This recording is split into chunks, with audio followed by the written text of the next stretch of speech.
Ang akala ni Dahlia ay perpekto na ang buhay niya dahil nasa kanya na ang lahat. Mapagmahal na mga magulang, magandang trabaho, at si Troy na pinakamamahal niya. At mahal na mahal din siya. Pero pinaglaruan yata siya ng tadhana dahil bigla na lang namatay si Troy. Sa pagkamatay nito ay parang bularing naglaho ang mga pangarap nila. She thought Troy brought her heart with him and she would never fall in love again. Pero bigla na lang umeksena sa buhay niya ang dating kaibigan niya na si Leandro. Napakaraming pagkakapareho nito kay Troy. At kung umaakto rin ito ay animoy, may karapatan itong pakialaman ang buhay niya. Hanggang sa matagpuan na lamang niya ang sariling naguguluhan sa nararamdaman niya. Posible bang sabay na magmahal ng dalawang tao ang puso niya? Sigurado siya sa sarili niyang para kay Troy lamang ang puso niya. Pero bakit tila nakikihati na roon si Leandro? Hanggang sa matuklasan niya ang isang kasinungalingan na parehong kinasasangkutan ni na Troy at Leandro. Gotcha! Nakangiting wika ni Dahlia nang sa wakas ay makita na niya ang discrepancy sa financial records ng kumpanya ni Mr. Chua. Kinuha ng huli ang serbisyo ng pinapasukan niyang kumpanya, ang Villa and Associates Accounting and Law Firm. Dahil may kutob di umano ito na may nagaganap na anomalya sa loob ng kumpanya nito. Tama ang hinala nito dahil hindi nga balanse ang mga libro nito. Hindi nagtutugma ang mga datos, lalo na ang assets at liabilities ng kumpanya. Bagaman sa unang tingin ay walang makikitang anumang kakaiba sa records, pero sa tulad niyang adik sa mga numero, hindi nakakaligtas ang ganoong anomalya. Siya si Dahlia Joyce Tolentino, ay senior accountant ng Villa Associates Accounting and Law Firm. Bata pa siya ay mahilig na siya sa numero, kaya hindi katakatakang accountancy ang kinuha niyang kurso sa kolehiyo. Kahit na nga ba pagtuturo ang linya ng pamilya nila. Parehong guro ang mga magulang niya. Gayon din ang 4 sa 10 pinsan niya. Idagdag pa ang mga tiyahin at tiyuhin niya na nasa pagtuturo rin ng mga puso. Pero ang puso niya ay nasa numero. Sa katunayan, ilang medalya na ang naiuwi niya mula sa mga kompetisyong sinalihan niya. Marami na at nakatago ang mga yon dahil overcrowded na ng mga medalya ang dingding ng bahay nila. She took up accountancy and excelled in it because she really loved calculating and solving number problems. She graduated with flying colors and topped the board exam. Kaya hindi niya na kinailangan pang maghanap ng trabaho dahil trabaho na mismo ang lumapit sa kanya. Marami-rami ring sulat ang dumating sa bahay nila at lahat ay nagpahayag ng kagustuhang maging parte siya ng kumpanya ng mga ito. Those letters offered her high salary and an endless list of benefits. Pinili niya ang Villa Associates Accounting and Law Firm hindi lang dahil sa nakakalulang halaga na magiging sahod niya, kundi dahil pakaramdam niya ay malaki ang maitutulong niyon sa ikakalago niya. She was aiming for career growth and continuous learning. So far, she was content and happy where she was. Miyembro rin siya ng MTG Philippines. Kaya ring matutuhan ng sino mang nagnanais maging miyembro niyon ang advanced lessons na hindi pa karaniwang itinuturo sa mga universidad. Kailangan ding makipag-compete na maraming beses internationally ng sino mang nagnanais maging miyembro niyon bago ito tuluyang tanggapin sa naturang organisasyon. Sa kasalukuyan, bukod sa trabaho niya sa accounting firm, ay isa rin siya sa mga coach ng mga batang ipinapadala ng MTG Philippines sa mga international competition. Dahlia, tawag ka ni boss. Nakangiting sabi ng kaopisina at kaibigan niyang si Jenny. Kagaya niya ay accountant din ito. Maganda ito. Yun nga lang, sa kung anong dahilan ay galit ito sa mga lalaki. Wala naman siyang lakas ng loob na magtanong kung bakit. Pinatay niya ang computer at iniligpit ang mga gamit niya. Ugali na niyang patayin ang computer kapag iniiwan niya iyon bilang proteksyon sa mga account na hawak niya. Kumatok muna siya sa pinto ng opisina ng CEO bago niya itinulak iyon pabukas. Boss, Tawag niya sa pansin ni Manny Villa, ang 67 taong gulang na CEO ng Villa and Associates Accounting and Law Firm. Please take a seat, Dahlia. Sabi nito. Sa edad nito ay mababanaag pa rin ang taglay nitong kakisigan noong araw, na marahil ay nagpaiyak din ng maraming babae. Mas bata itong tingnan kesa sa tunay na edad nito, dahil masayahin at palabirong tao ito. Mabait din ito sa mga empleyado nito. Isa yon sa mga nagustuhan niya sa kumpanyang iyon, kaya kahit pinipirata siya ng ibang kumpanya, ay hindi niya tinatanggap. Lalo kang gumaganda, iha. Puri nito sa kanya. Nag-init ang mga pisngi niya. Noon lang kasi ito nagsalita ng ganoon sa kanya. Naisip tuloy niya na, malamang, ay may taglag itong pagkabulero noong araw. She composed herself and smiled back at him. Kayo rin, sir. Pabata kayo ng pabatang tingnan. Anong sekreto niyo, sir? Sabi naman niya. Humalakhak ito bago sumagot. I just surround myself with beauties just like you.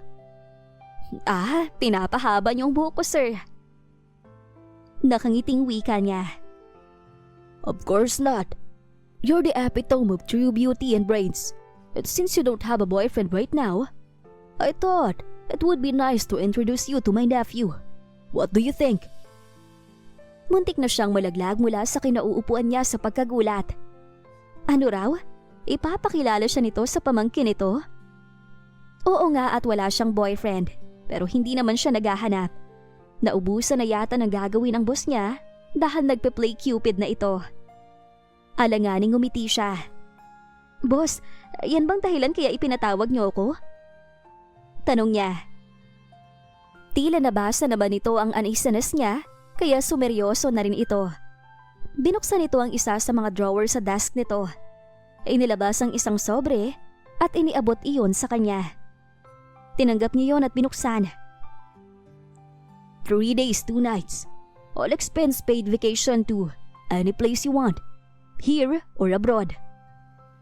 Pagsasatinig ito ng nilalaman ng sobre. Ang all expense paid vacation na yon ay mula sa Magnate Corporation. Siya ang may hawak ng financial accounts ng naturang kumpanya. At nang ibigay iyon sa kanya, ay nadiskubre niya ang irregularities doon. Nagtatakang tumingin siya sa boss niya dahil nakuha na niya ang bonus niya para sa naturang account. Plus, the company had a very strict rule against them accepting any kind of gifts or tokens of gratitude from clients. Lalabas kasi na parang suhol yon. Well, in every rule, there is always an exception, Dahlia.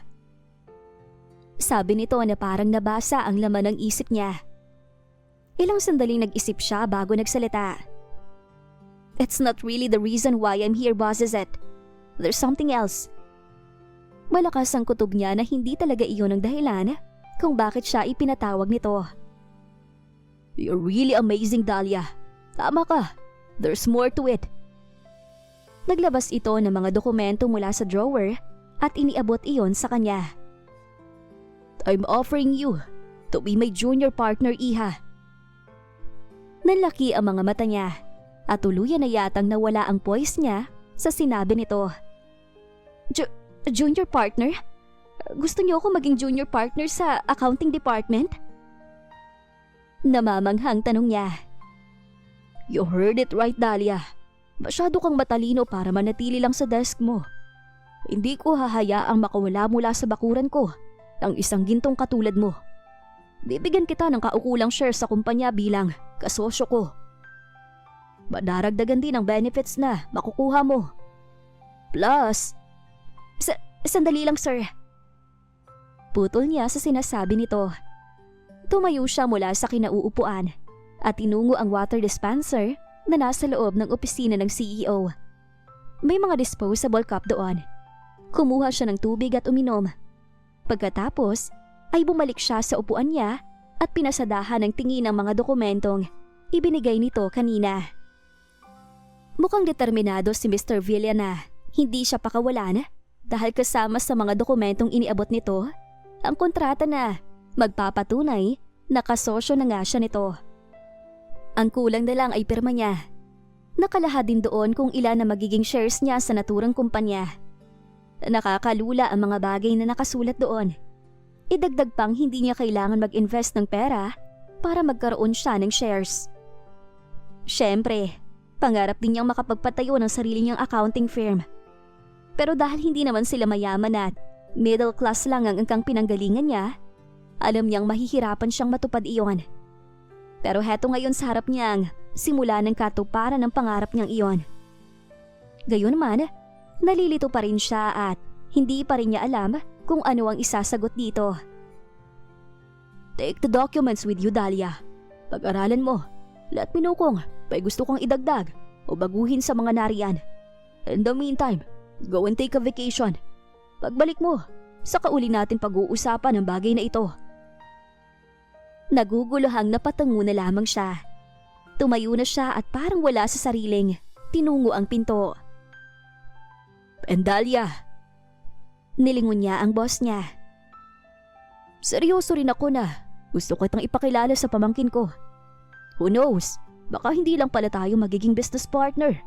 Baka maging pamilya rin tayo. Wika nito hanggang tenga na ang lawak ng pagkakangiti.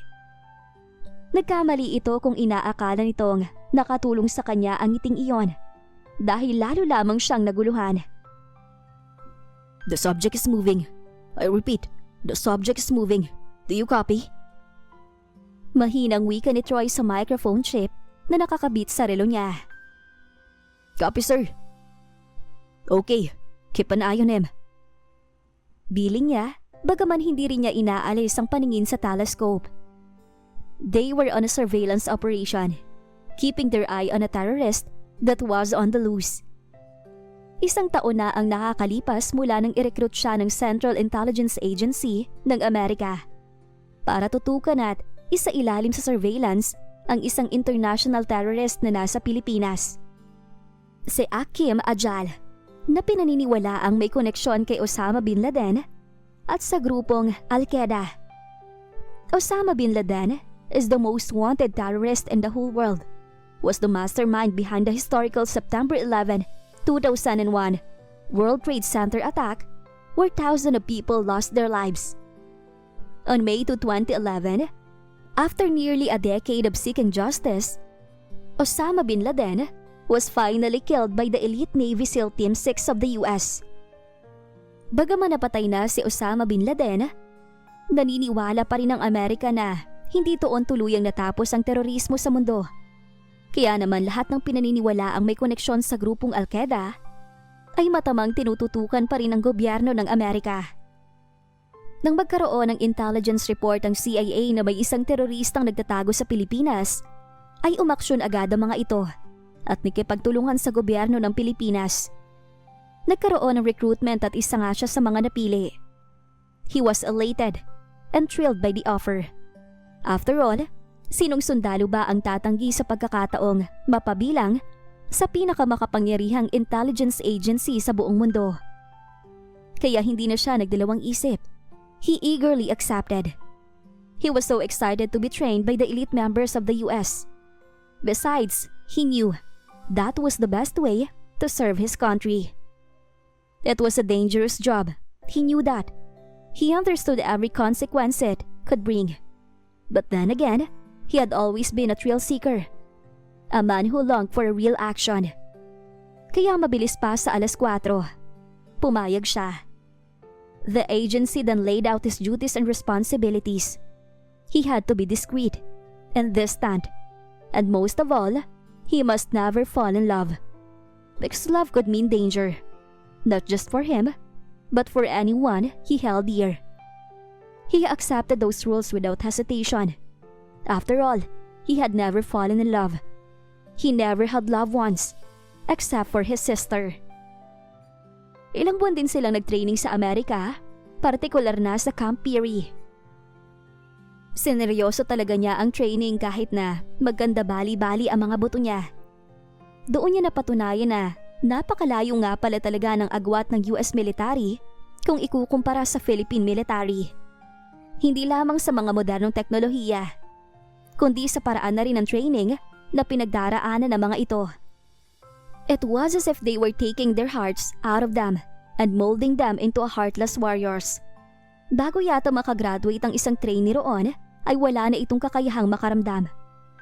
Na parang robot na lang ang mga ito at ang mga puso ay gawa na sa bakal. Pero kinaya niya ang lahat ng yon, ang ilang oras na pagbababad sa nagyayelong tubig, hanggang sa pagsasanay na maging long-distance sniper.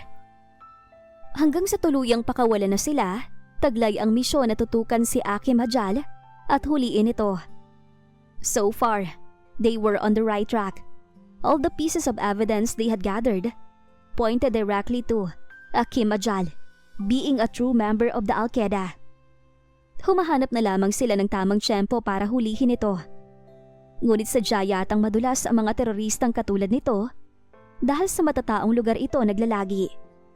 Katulad na lamang ng mga sandaling yon na nasa mataong terminal ito sa Cubao. Inion niya ang thermal scanner ng telescope at pinasadahan niyon ang katawan ng terorista. Pagkalipas lang ng ilang segundo ay may resulta na agad ang scanner. Walang bomba o triggering device na nakakabit sa katawan nito. Nakahinga siya ng maluwag dahil doon. Kung nagbabalik kasi itong pasabugan ng bomba ang terminal na yon, ay tiyak na maraming buhay ang malalagas. Ipinasya niyang igala ang scanner sa terminal. Baka sakaling may makuha pa silang ibang ebidensya mula roon. Nahigit niya ang hininga nang magawi ang mga mata niya sa isang babaeng nakaupo sa waiting area. Bigla ring bumilis ang tibok ng puso niya. Dumipa si Dahlia at sininghot ang sariwang hanging dagat bago dinampot ang dalang traveling bag. Nagsimula nang magsisakayan ng mga kasama niyang turista sa ferry na maghahatid sa kanila sa Puerto Galera. Pinili niyang puntahan ang Puerto Galera dahil nabalitaan niyang maganda ron. Hindi pa siya nakakapunta ron. Noong nag-aaral pa kasi siya, ay talagang tutok na tutok siya sa pag-aaral. Isa pa, hindi sila mayaman para magbakasyon sa kung saan-saan. Pagkatapos na mahabang pag-iisip at pagkonsulta sa mga magulang niya, ay nakabuo siya ng pasya. Hindi rin makapaniwala ang mga ito sa pambihirang pagkakataon na ibinigay sa kanya. Pero sinabi naman ng mga ito na sa malaot sa madali ay mangyayari rin talaga yon dahil sa talino at sipag niya. Sa huli, ay ibinigay rin ng mga ito sa kanya ang pagpapasya. Wala naman siyang nakitang kakaiba sa mga dokumentong ibinigay sa kanya ni Mr. Villa. Sa katunayan, pabor pa nga ang lahat ng yun sa kanya. Kaya naman napagpasyahan niyang tanggapin ang alok nito. Pero sa ngayon, i-enjoy muna niya ang bakasyon niya bago niya ipaalam sa kanyang mabait na amo ang desisyon niya. Binabaybay na niya ang rampa upang makasakay sa ferry nang biglang sumabit ang dulo ng kanyang sandalya sa isang nakausling kahoy. Dahilan upang mawalan siya ng balanse. Inihahanda na niya ang sarili sa pagbagsak nang biglang may matitipunong braso na sumalo sa kanya. Napigilan niyon ang tuluyang pagsadsad niya sa rampa. Oops, careful. Anang baritonong tinig na nagpabilis sa tibok ng kanyang puso. Boses pa lamang iyon pero nagregodo na ang puso niya. Thank you. Wika niya nang mabawi niya ang balanse. Nasisiguro niyang namumula ang mukha niya sa pagkapahiya. Lalo na at marami siyang kasabay na pasahero. Kinalma muna niya ang sarili bago niya harapin ang knight in shining armor niya. Knight in shining armor agad? Buska ng isip niya. Gwapo sana. Sa isip ay nahiling pa niya. Agad din naman niyang sinaway ang sarili. Nagpaskil siya ng ngiti sa mga labi bago tuluyang hinarap ang nagmamay-ari ng tinig. Goodness! Muntik na niyang maibulalas nang makita niya ang mukha ng may-ari ng baritonong tinig. Bakit hindi? Gwapo lang naman ang hiniling niya, pero tila Greek god ang nasa harap niya.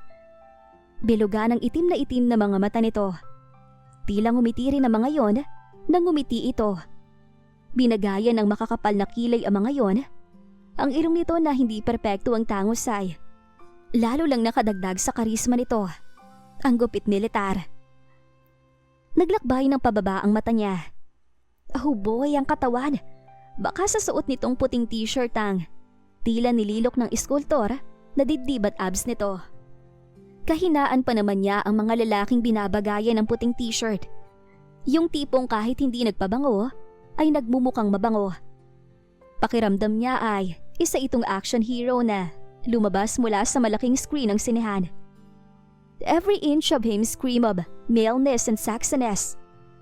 God, Dahlia, bakit alam mo na ngayon ang salitang sexy para sa mga lalaki? Hi, I'm Troy Jimenez at your service, princess. Pakilala nito sa sarili at bahagya pang yumukod. Princess? Hindi niya napigilang mapangiti. Kanina lang ay iniisip niyang isa itong night pagkatapos ngayon ay tinawag siya nitong princess. Nangangamoy fairy tale, Dahlia. Dahlia Joyce Tolentino.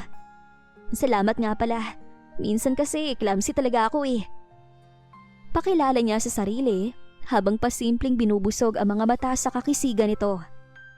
She quickly glanced at his ring finger and smiled when she didn't see a ring. Pero alam niyang hindi matibay na ebidensya iyon na single nga ito. Aware siyang maraming lalaki ang nagbuhubad ng wedding ring kapag nakalabas na ng bahay ang mga ito. Pero sa hitsura nito ay tipong wala pa naman itong gaanong responsibilidad. At kahit yata may asawa na nga ito ay marami pa ring babaeng magnanais na mapansin man lang nito. Dahlia, nice name. Bagay na bagay sa'yo. Nakangiting sabi nito. Malakas lang ba ang tama niya at sa tingin niya ay parang may gusto ito sa kanya? Kung makatingin din kasi ito sa kanya ay parang hinihigatan pa ang paghanga niya rito. Kung sa bagay, hindi sa pagmamayabang. Maganda talaga siya. Salamat sa magandang genes ng mga magulang niya na ipinasa lahat sa kanya. Ayon pa nga sa mga kakilala niya, ay pangmayaman ang ganda niya. Hindi na nga raw niya kailangan ng make-up para lang gumanda siya. Nakadagdag pa ang sapat na kumpiyansa sa sarili para lalong lumutang ang ganda niya. Kaya hindi na siguro katakataka kung magkagusto man sa kanya ang isang gwapong lalaking tulad ni Troy. Nasaktan ka ba? Kaya mo maglakad? I'm more than willing to care. Ikaw naman, hindi naman ako nalumpo. Kung natuloy sigurong pagbagsak ko, baka nabawasan ang kagandahan ko. Pagbibiro niya, naikinatawa nito. Hindi niya napigilang pagmasdan ang mga labi nito. Funny, but she felt she wanted to taste those sensual lips. Pakiramdam niya ay may nabuhay na pagnanasa sa katawan niya dahil sa mga labi nito. Ano kaya ang pakiramdam na makulong sa mga bisig nito?